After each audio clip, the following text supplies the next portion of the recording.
ahead. Hello again, everyone. This is Chris Sciria. That's Robert Harding, and this is the Citizen Sports Weekly for a lucky Friday the 13th, 2014. But I feel lucky today. All right. Didn't walk under any ladders. Didn't have any black cats cross my path. I feel lucky. I feel very lucky because not only is it Friday the 13th, Father's Day is coming up. And we have a special surprise at the end of this video for all the dads out there. So, alrighty.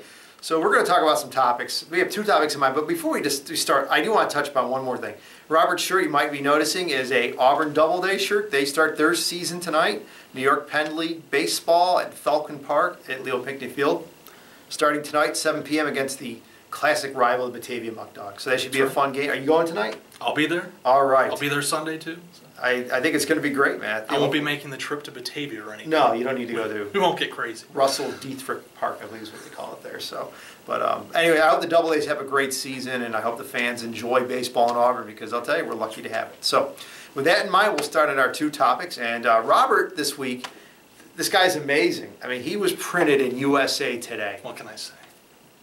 Believe it or not, USA Today. And what was the topic that he was quoted in USA Today? It was a small snippet of his blog entry from last weekend's Belmont Stakes about the end of the Belmont. So Robert, why don't you discuss a little bit about what you wrote about and how you felt about what happened at the Belmont last weekend? Well, it was based on Steve Coburn's comments, Steve Coburn being the co-owner of California Chrome. He made comments after the Belmont last week. Chrome finished fourth in a tie for fourth at the Belmont, so he didn't win the Triple Crown. But he said that it basically, to sum up his remarks, that it wasn't fair that horses could come in in the last leg at the Belmont and run as kind of a spoiler, but also as a fresh horse. Right. They haven't competed in any of the two previous legs of the Triple Crown. So off of that, I wrote basically that he was right. That looking at kind of the history of how the Triple Crown chase has played out over the last 30+ years, that more often than not, you end up with horses who run in the Belmont who haven't run in the previous two legs, and they end up winning. Or they finish better than the Triple Crown contender. Right. So it's obviously it's a tough debate. You're talking about traditionalists versus kind of a new way of thinking. Steve Coburn's fairly new to this game, right. So he brings kind of an outsider's perspective. But it certainly generated a lot of interest. This topic, not just my column, but a lot of other people out there. Christine Brennan for USA Today wrote about it. Pat Forty with Yahoo Sports. All these other people have chimed in about it, and it's a good discussion to have, I think. Yeah.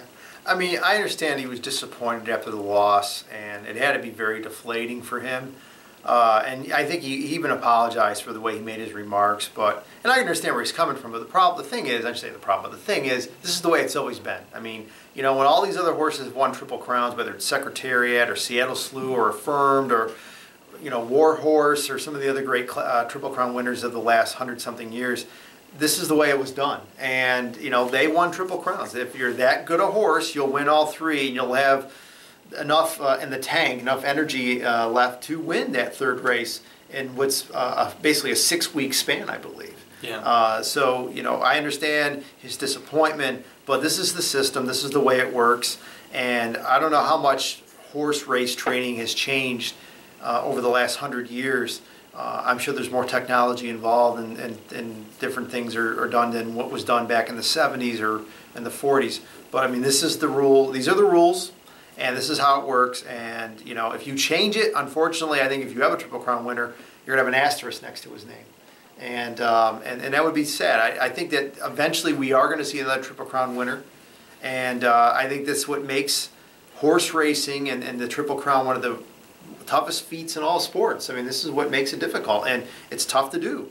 And you don't want this happening every year because it loses the allure. And now the fact that it's been 36 years and counting, like I said, it's tough to do, and it should be tough to do because it's a true test. And yes, like I said, I understand, some horses don't run any of these races beforehand, but that's the rules. And like I said, I think if you change the rules now, after the horse has already left the barn, Had to go there, didn't I? Then you're setting yourself up for, like I said, that asterisk. So. Yeah, one thing to add there is, and I believe NBC before the race actually flashed this this graphic, but I've been looking for some clarity on it, but I believe they said that since Affirmed last won, actually in the modern day thoroughbred horse racing, that no Triple Crown winner has won. No Triple Crown contender has won the Belmont to complete the feat, and there's been with no more than 7 horses involved. So I believe it was Secretariat ran with like 5 other horses, for example, and obviously won by a historic margin, and other horses have won it. So that to me too is worth mentioning here because at the Belmont last week, 11 horses were in the race, including California Chrome. So. And we're seeing that more and more, horses kind of come in the Belmont on the last leg there. So, if anything, if a horse does make that, reach that achievement finally in this era where you see more and more horses entering the Belmont, I think it's more impressive than, what past horses did, just because of the nature of horse racing today. Like I said, not knowing if this is the way the rules have always been, and from what I've been told or what I've read, it seems like it's been this way that, like I said, if you've changed the rules dramatically like this, then I think if someone does win the Triple Crown, there's an asterisk next to it. So, well, we'll move on to our next topic. This is one Robert suggested today, and I think it's a pretty cool one. And it says through the Olympics. And I'll let Robert explain what he wants to discuss about the Olympics. Well, it's the 2024 Olympic Games. Obviously, the Olympic Committee is looking for a host. And as it turns out, there's a handful of U.S. cities that are interested. You've got Boston in the discussions. You've got 2 California cities, L.A. and San Francisco. And then my favorite is Washington, D.C. You love D.C. I love D.C. too. I mean, D.C. is one of my favorite cities to go to. So but I think the part I like about this most is that the United States is in play. They're looking to host an Olympic Games. We've had the Olympic Games. I think the last time the U.S. hosted one was in 2002. In Salt Lake City for the winter, and then summer 1996 in Atlanta. So it'll be 24 years for the last Summer Olympics. So, here's the thing with the Olympics. I think we're seeing, and this is really with the World Cup going on that started yesterday, is that a lot of these countries do not have existing infrastructure to be able to put these events on, whether it's the Olympics or the World Cup, and they have to build everything, which means you got to spend a lot of money. And a lot of these places just don't have the money, and either the jobs are being done shoddy, where you have venues that aren't completed yet by the time the games start, or we knew that happened in Russia, where a lot of the building wasn't completed, where reporters were staying. So I think in the future what we're going to see are these big events like the World Cup and the Olympics going to cities, major metropolitan areas that already have all the infrastructure built. That you really don't need to build a brand new swimming arena. You don't need to build a new Olympic stadium. You don't need to build all these venues and all these and housing and everything. That the infrastructure is already there in a major American city, whether it's Los Angeles, San Francisco, Boston, or Washington, D.C. If you have to build a few facilities, that's fine, or even upgrade. But you shouldn't have to build everything from scratch. I mean, a place in Russia last year, and I'm drawing a blank on the name of the city that hosted the Winter Olympics. Sochi, yes. That this was a resort town. It didn't have it didn't have everything built. I mean, they had to truck in snow. I mean, it was ridiculous. Subtropical resort town. I mean, it was 60 degrees. It was warmer at the Winter Olympics than it was here during the winter time, So I think it would be good for the Olympics and for the World Cup to, unfortunately, kind of maybe skip these smaller areas, but put these games in areas that can support them, where you're not going to go broke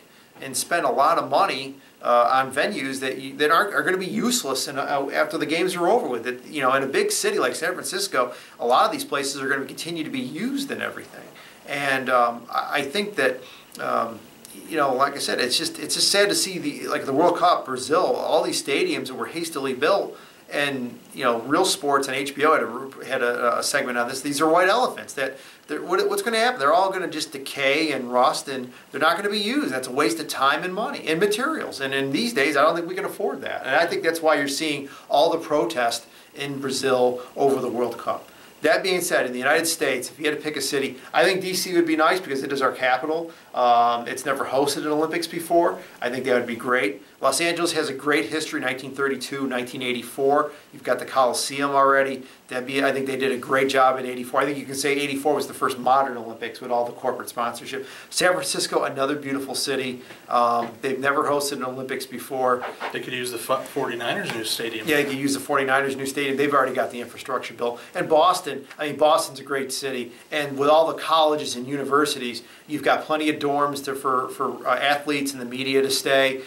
You've got plenty of facilities for different events with all the colleges and everything. So I think either of those four areas would be very good to host a Summer Olympics, and hopefully the United States will get to host another Summer Olympics sometime. Hopefully, in the year 2024. Yeah, hopefully. Yeah. Anything else you want to add, Robert? No, I think that's it. Well, we got into the end of the video here, and I was thinking about 2024. That's 10 years from now, and I keep thinking that my daughters. My oldest daughter will be 24, my youngest daughter will be 22, and with Father's Day coming up, my daughters are here. We don't have a studio, but why don't you come over here, girls? Wow. Let me how. Is it right here between? Yeah, it's in my lap key. No, I don't sit on the laps. But don't. my daughters, Maggie and Kaylee, this is Kaylee. Hi. We call her Key, and that's Maggie. Hi, I'm Maggie. Yep, and these are my daughters, and you know, Robert and I like to talk about sports and everything. And sports is an important part of my life, obviously. I was a sports editor for 10 years, and I've been a sports writer, and I still write a sports column. We do these videos, but this is what it's all about, folks. It's your children, and if you have children, you're fortunate to be blessed with children. Have a happy Father's Day. This is what it's all about, folks. And without these girls, I would not be a father, obviously, and they make my life very special, and I'm very fortunate to have them. And you know, we're gonna have a great Father's Day. It's also, it's my birthday on Sunday, so it's a double holiday, special celebration on Sunday, and I look forward to spending time with these two and my wife and my family, my mom, and John D'Angelo, and her husband, and we look forward to having a lot of fun. And with that in mind, we'll wrap it up. Have a very happy Father's Day, folks, and I'll be on vacation next week, so we'll have a fill-in, and Robert, I guess you'll be running the show next week, so take care and have a great week, folks. We'll see you.